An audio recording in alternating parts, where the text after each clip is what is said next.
यशोदा रुको। छोड़ दो मुझे, छोड़ दो मुझे। जीजी संभालो, बावली हो गई क्या?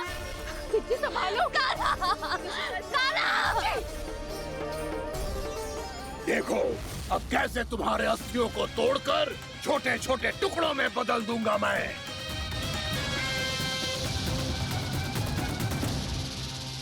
सुदर्शी, आप जाओगी तो आप भी फंस जाओगी। अपने लल्ला के लिए मैं किसी भी संकट का सामना करने के लिए तैयार हूँ।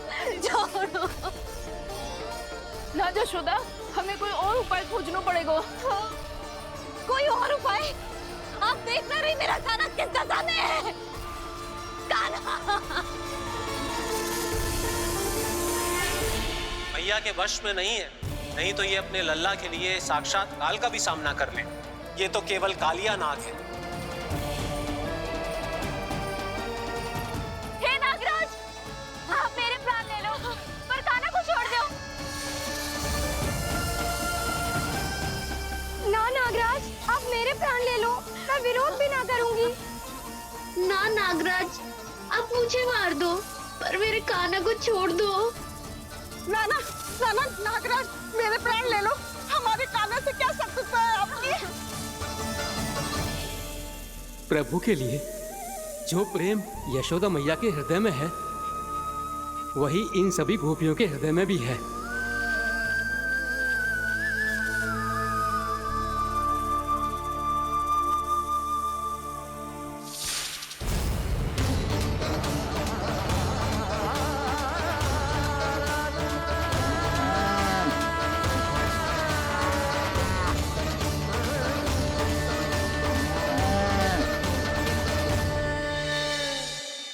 यशोदा, यशोदा, देखो इन गोपियों को, इन गैयाओं को। इन सब के मन में भी तुम्हारी भांति ही ममता भरी हुई। वो सब भी कान्हा से उतना ही प्रेम और स्नेह करती है, उतनी ही ममता से भरी हुई है जितनी कि तुम। तो तुम ही सोचो, जिसके साथ इतनी ममता और इतना स्नेह, इतना प्रेम, उसका कोई क्या कर सकता है? उस काले नाग का वेश इस सब आशीर्वादों के सामने कछु न है। कछु करो जी। उसे बोलो वो मेरे प्राण ले ले, मेरे कान्हा को छोड़ दे। यशोदा,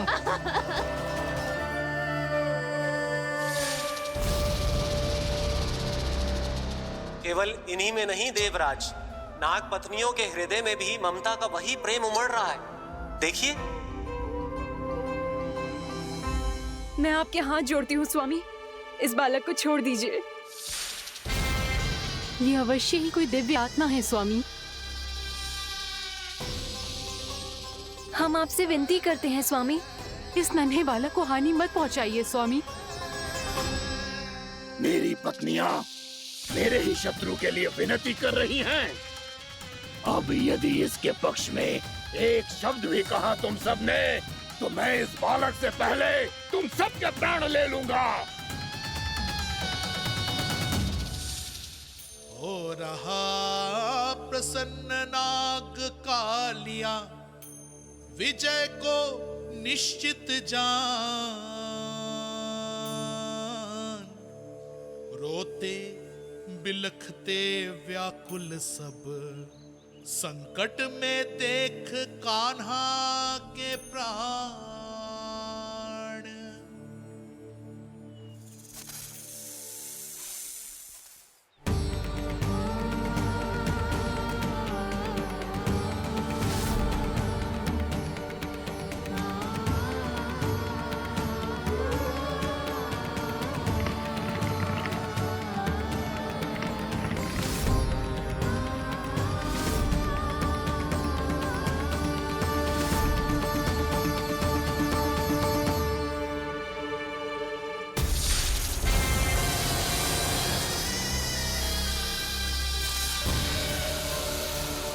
कुछ करो जी, मेरे लल्ला को बचा लो, कोई तो कुछ करो।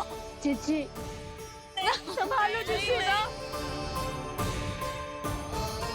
यशोदा, यशोदा तुम शांत हो जाओ, मैं कान्हा को वापस लेकर आऊंगा। मैं रक्षा करूंगा उसकी। ना नंदराज। नंदराज नहीं। कम से कम आप तो समझो नंदराज, कालिया के पास आप जाओगे तो आप भी फंस जाओगे।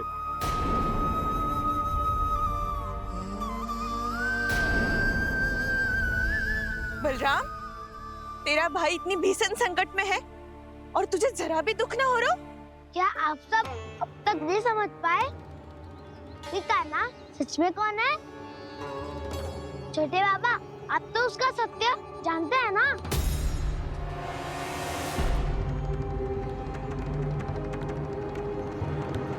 मानता हूँ कि आप सब कान्हा के रहस्य के बारे में नहीं जानते, पर क्या उसके जन्म से आज तक घटी एक से बढ़कर एक विचित्र घटनाओं को भी भूल गए हैं आप सब? भूल गए हैं कि कैसी पूतना जैसी राक्षसी उसका कुछ बिगाड़ नहीं पाई, कैसे तरनावती जैसा भयानक राक्षस उसे एक खरोच भी नहीं दे पाया था।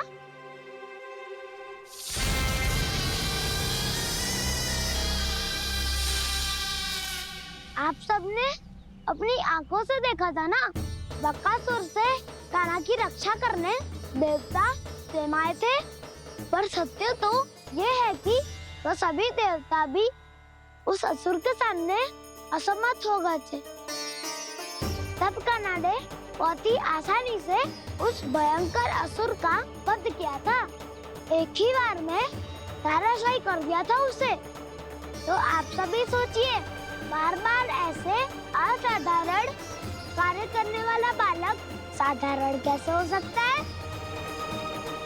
अब तो आरंभ से ही सारा सत्य जानते हैं छोटे बाबा। रहस्य छुपाने में सदैव कान्हा की सहायता करते आए हैं आप, और आज आप स्वयं ही उसके सत्य को भूल रहे हैं। और तुम सब भी तो जानते हो कान्हा की शक्तियों के बारे में। तो क्या तनिक भी विश्वास ना है अपने सखा पे? बलराम, जे तू क्या कह रहा है? मैंने जो कहा उसका एक एक शब्द सत्य है छोटी माँ। यदि प्रभु की इच्छा हुई तभी कुछ ही क्षणों में सब कुछ अपनी आंखों से स्वयं अनुभव कर लेंगे आप।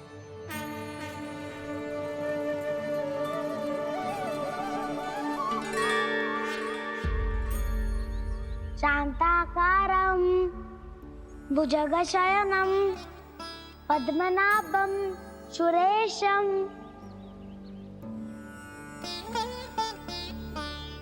विश्वाधारं गगनसदृशं मेघवर्णं शुभांगं लक्ष्मीकान्तं कमलनयनं योगी वीरध्यानगम्यं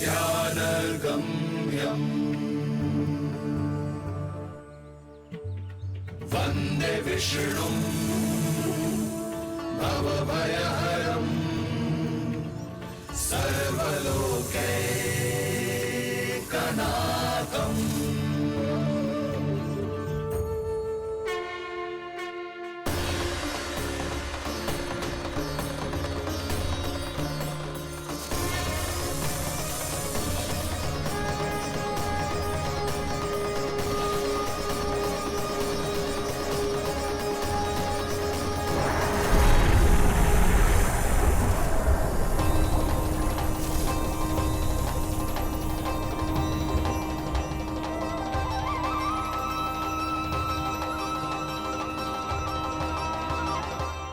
तुझे क्या लगता है बालक कि तू मेरी जकड़ से निकल गया तो अब बच जाएगा तू?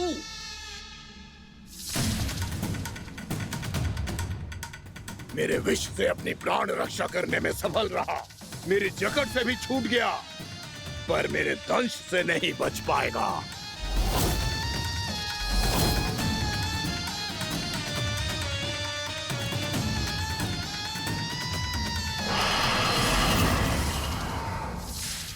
अब भय से भाग रहा है, पर मैं तुझे मृत्यु देकर रहूंगा।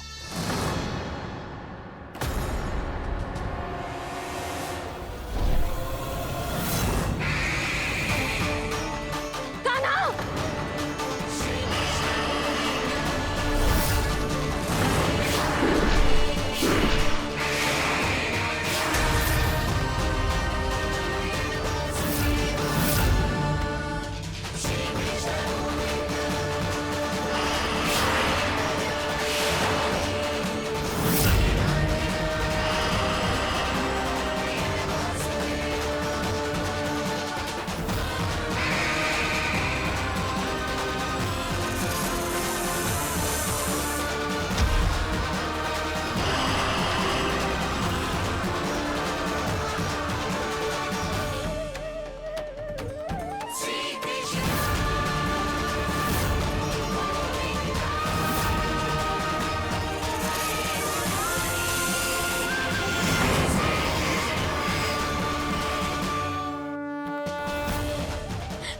मेरा नन्हा सा कान्हा कितनी देर भाग पाएगा?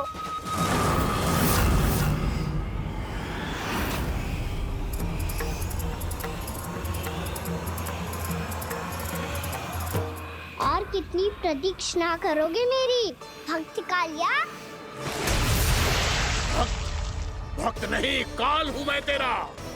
जब अहंकार का मुकुट बुद्धि को ढक लेता है तो भक्त अपने भगवान को भी नहीं पहचान पाता। व्यर्थ की पहेली में मत उलझा बालक। ना मैं भक्त हूँ और ना तू भगवान।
देखो, आप सब जिसके लिए इतने व्याकुल हो रहे थे, उसे छूकर कालिया नाग का हलाहल जैसा विष भी चरणामृत बन गया है और यमुना जी के जल में फैल चुके विष के प्रभाव को भी नष्ट कर रहा है।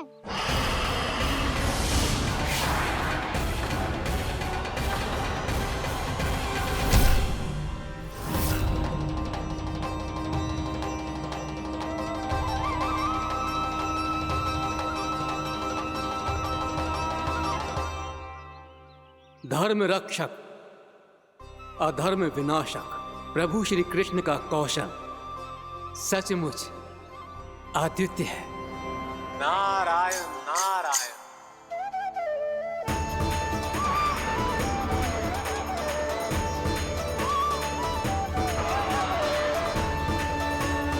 मेरा भाग तुम्हारे भीतर के अहंकार का प्रतीक है कालिया। अब तुम्हारा अहंकार, तुम्हारा अनपान मेरे पाँव के नीचे है और तुम्हारी पूंछ अर्थात तुम्हारे प्राण मेरे हाथ में। अब तुम क्या करोगे भक्त?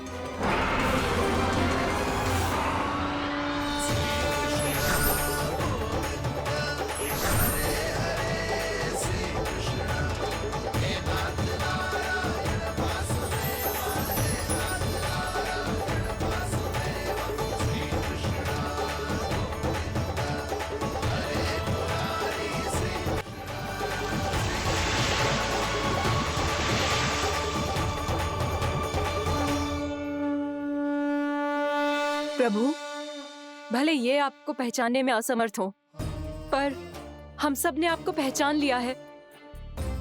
हाँ प्रभु, एक भक्त होने के नाते और एक अर्धांगिनी और माँ होने के नाते मैं आपसे इनके प्राणों की भिक्षा मांगती हूँ। अपनी कृपा दिखाइए और इन्हें क्षमा कर दीजिए। आपके लिए मित्र और शत्रु में कोई अंतर नहीं प्रभु। उसी तरह आपकी कृपा और दंड में भी कोई अंतर नहीं। दोनों दया ही तो हैं, अकारण ही किसी को प्राप्त नहीं होती। हमें विश्वास है कि हमारे पति को मिला ये दंड कोई अभिशाप नहीं है, आपका वरदान है। ये सत्य है प्रभु कि इनसे बहुत से पाप हुए हैं। इनके विष से बहुत सारे जीव जंतु को हानि पहुंची है, पर अब आपके चरण इनके शीश पर पड़ गए हैं। ऐसी कृपा तो बड़े बड़े महान महात्माओं को भी दुर्लभ है, और इन्हें प्राप्त हुआ तो अवश्य ही ये किसी महान पुण्य का ही फल है। हे प्रभु, उन्हीं पुण्य कर्मों की शक्ति का आह्वान कर मैं आपसे विनती करती हूँ, इन्हें प्राण दान दीजिए। मैं अपने इस भक्त को क्षमा अवश्य करूंगा देवियों, यदि ये अपने अहंकार को त्याग कर मुझे पहचान ले तो।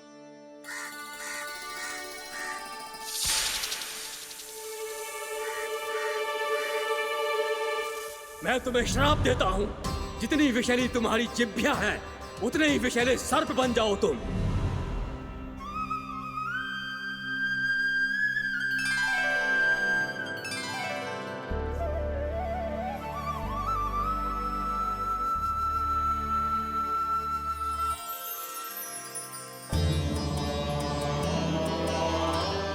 नारायण, मुझे क्षमा कीजिए नारायण।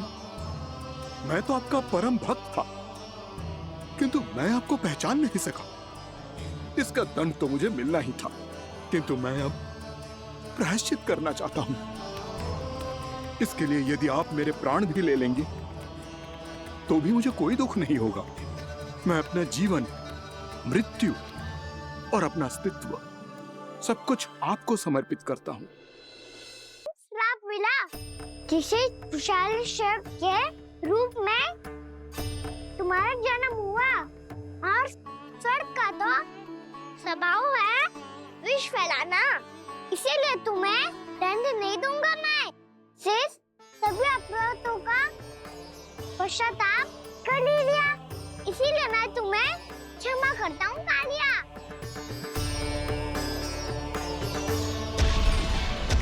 पर तुम्हें यहाँ से दूर समुद्र के बीच जाकर रहना होगा, जहाँ किसी निर्दोष का जीवन तुम्हारे विष से प्रभावित ना हो। मैं चाहकर भी आपकी इस आज्ञा का पालन नहीं कर सकता। मैं असमर्थ हूँ प्रभु, क्योंकि यदि मैं इस क्षेत्र को छोड़कर गया तो मेरी मृत्यु निश्चित है। आपसे क्या छुपा है प्रभु? आप तो जानते हैं कि सर्प जाति और आपके वाहन गरुड़ के बीच अनंत शत्रुता चल रही है, जिसका प्रारंभ नागों के द्वीप नागालय से हुआ था। उस द्वीप पर छोटे जीवों को निगल जाने के लिए सर्प थे, और गरुड़ को सर्पों का स्वाद बहुत प्रिय था, इसलिए वो बार बार नागद्वीप जाने लगा था। पर इस कारण पूरी सर्प जाति उससे आतंकित हो गई थी, इसलिए जब भी गरुड़ वहाँ पहुँचता तो सभी सर्प छिपने लगते। जब गरुड़ को इसका आभास हुआ तो उसे बड़ा क्रोध आया, और वो उत्तेजना में भरकर सर्पों का शिकार करने लगा। भूख ना होने पर भी उन्हें मारने लगा। अब सर्पों के प्राण हरना उसके लिए खेल बन गया था। इस भीषण समस्या का समाधान ढूंढने के लिए पूरी सर्प जाति महान सर्प वासुकी के सामने इकट्ठी हुई। हे महान वासुकी, हमारी सहायता कीजिए। नागद्वीप पर गरुड़ ने आतंक मचा दिया है। पहले तो वो हमें अपना भोजन बनाता था, लेकिन अब हम उसके खेल का साधन बन चुके हैं। भूख हो या ना हो, जब तब आकर वो हमारे प्राण हर लेता है। अनुचित हिंसा के इस प्रथा का आरंभ सर्पों ने ही किया है। पहले आप सबने पूरे द्वीप पर अधिकार कर लिया, फिर आहार के साथ साथ आनंद के लिए भी आप सभी ने निर्दोष जीवों की हत्या की, और जब सृष्टि का संतुलन बनाए रखने के लिए गरुड़ आपको अपना आहार बनाने आया तो आप सब अपने प्राणों की रक्षा के लिए छिपने लगे। तो फिर गरुड़ का उत्तेजित होना तो स्वाभाविक ही था। नागनाथ, जो हमने अन्य जीवों के साथ किया वही अब हमारे साथ हो रहा है, परंतु ये भी तो सृष्टि के संतुलन के विरुद्ध ही है ना? अवश्य है, इसलिए मैं गरुड़ से चर्चा करूंगा। धन्यवाद प्रभु।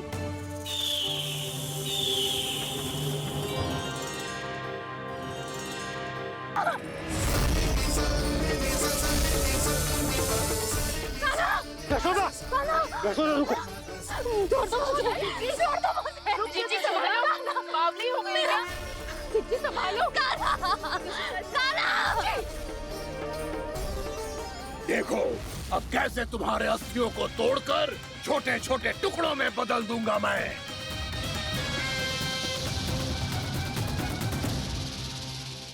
जी आप जाओगी तो आप भी फंस जाओगी। अपने लल्ला के लिए मैं किसी भी संकट का सामना करने के लिए तैयार हूँ। छोड़ो ना यशोदा, हमें कोई और उपाय खोजना पड़ेगा। कोई और उपाय? आप देख ना रही मेरा कान्हा किस दशा में है। कान्हा मैया के वश में नहीं है, नहीं तो ये अपने लल्ला के लिए साक्षात काल का भी सामना कर ले।